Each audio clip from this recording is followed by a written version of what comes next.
welcome back to my channel. Today I have some very long nails. Now I just did these nails I'd say about 2 weeks ago, and I'm kind of over them. I've just spiced them up a little bit with some Swarovski crystals, but as you can see they're getting quite long, so I thought I'd take today to cut them down, and also I'm going to show you a little trick or hack that I've learned using gel polish. So this is what I'm going to do. I'm going to cut my nails, shorten them a little bit. I'm not going to have extreme cough in it anymore, so I'm going to cut them down to about where my natural nails are, a tiny bit shorter, and then I'm going to play around with some golds and reds for a beautiful fall design with a few maple leaves. So the key to my little hack here is I am using the clear rubber base from Gel Bottle.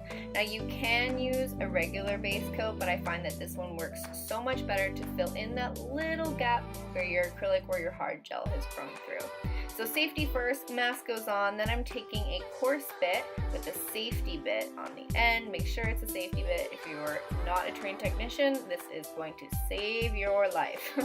I'm using that just to take off the excess length on the tip of my nail, just because it's so much quicker. So I'm going to go ahead and do all my fingers.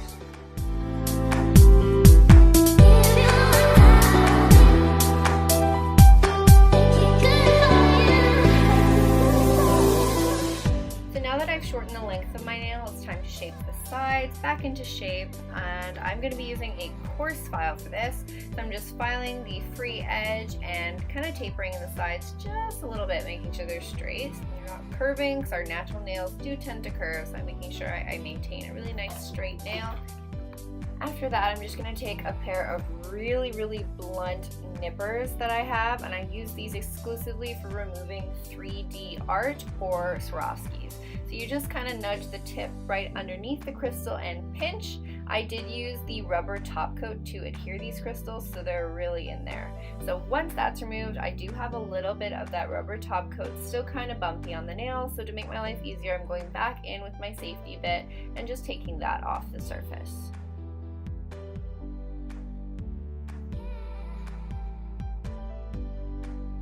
Next, I'm going to be using a finer file. Now this is meant for natural nails. I was sent this by Gel Bottle as a gift from one of my purchases.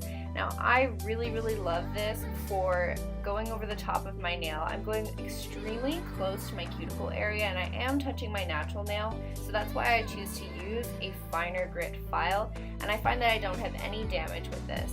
So essentially I'm going over with this curved file to clean up the cuticle area, get all of the dead cuticle off of my nail plate, as well as kind of softening the edge of my acrylic, or if you have gel extensions, this works as well. You want to create a seamless surface, so where your nail extension ends, your acrylic or your gel blends seamlessly into your natural nail. I'm also thinning it down a little bit so we don't see an obvious bump there. Next, I'm going to go in with my cuticle pusher and push back my cuticles, and then I'm going to fit my e-file with a cuticle bit just to make sure I get every inch of dead skin off of my nail plate before we continue.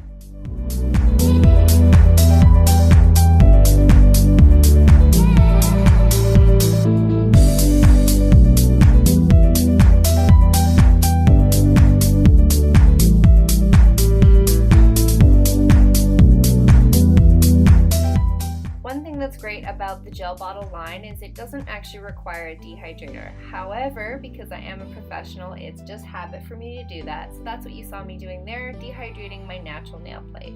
Now for the star of the show, the clear rubber base. So this is quite a thicker viscosity of a gel base, and that's why I like it to fulfill this purpose. Now, as you can see, I'm kind of wiggling my brush back and forth right in that little gap where my acrylic has grown out, and kind of pooling the gel base coat right there. After I've pulled the gel there, very gently, I pull the rest to the tip. So I want the most concentration right by my cuticle, and then very gently, I pull it over the entire surface of the nail. Now one thing I never do is I never cap the tip with my base coat or my first coat of color. I find that if I'm capping the tip with my base, my first coat of color, my second coat of color, and then my top coat, the shape that I've created, whether it be round or square or coffin, it just loses its shape, especially if you're doing something with corners like a coffin or a square. So that's why I skipped that step.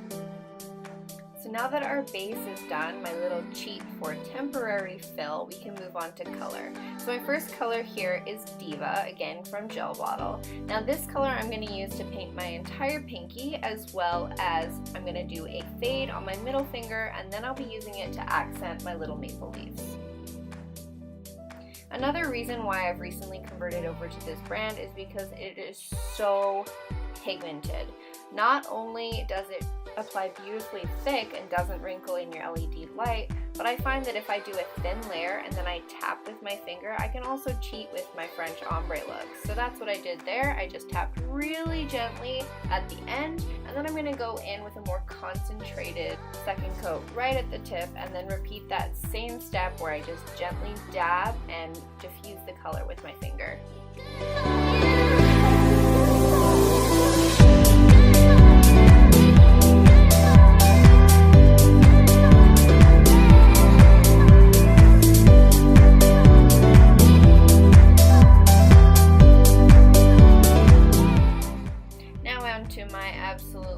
Favorite thing that you all know, glitter. So this is 031 from their Diamond collection. I've now collected the whole collection, so I'm quite a happy camper.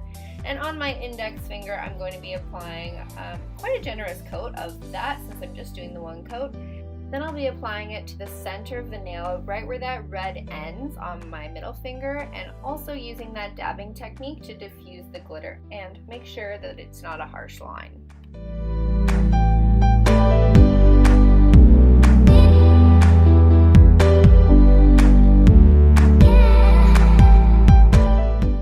For my statement nail, I am going in with a very dry brush of the Diamond Collection glitter, and I'm going to be creating almost like 3 little abstract spikes.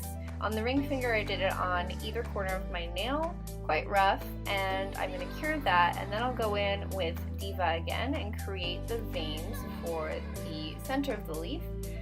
So I just used a teeny tiny piece of tin foil to plop a little pea-sized amount of Diva on there. Then I'm using an extremely fine detail brush that I just got off of Amazon, and that's what I'm going to be using to do my detailing for my maple leaves.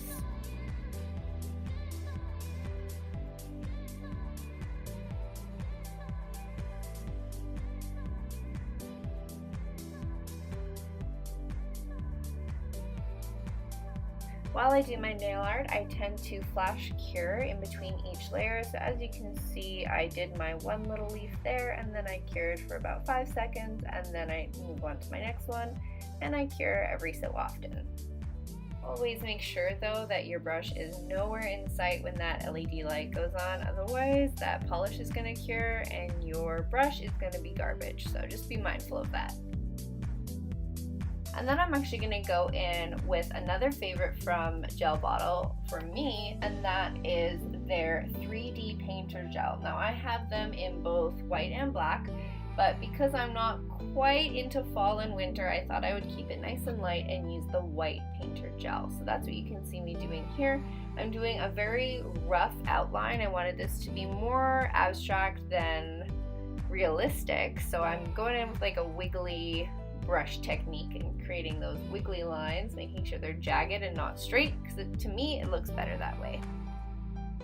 Then all there's left to do is use my favorite top coat, which is also the Gel Bottle's Extreme Shine top coat, and let me tell you, it is extremely shiny and long wearing, and it's no wipe, which is always really good.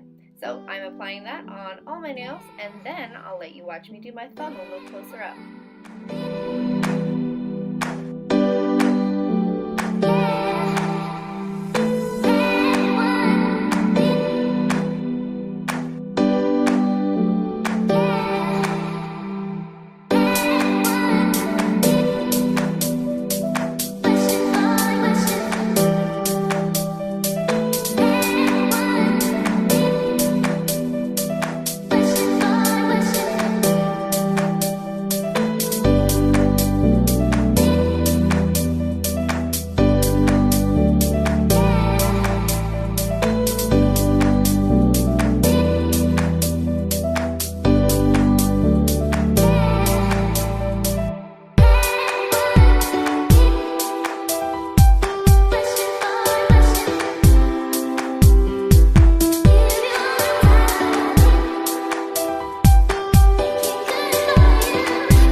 own brand. This is Oil Slick, and I'm using my vanilla scent. And I'm going to be applying that on all my nails and rubbing it in. Now I do make this myself and I do sell it. It is vegan, cruelty-free, and you can find all the information on my website at DiamondBeauty.Ca. And I do have an Etsy shop if you'd like to shop within Canada. Alright guys, we are all done. So I know I skimmed over a few things, kind of like my FakeAFill. I'm going to coin that as my little title. So if you want to see a more in-depth tutorial about that, I can put one out for you. So let me know in the comments below. Here are my social medias if you'd like to follow me, and don't forget to subscribe to see more from me. Thanks so much for watching, and I'll see you in my next video.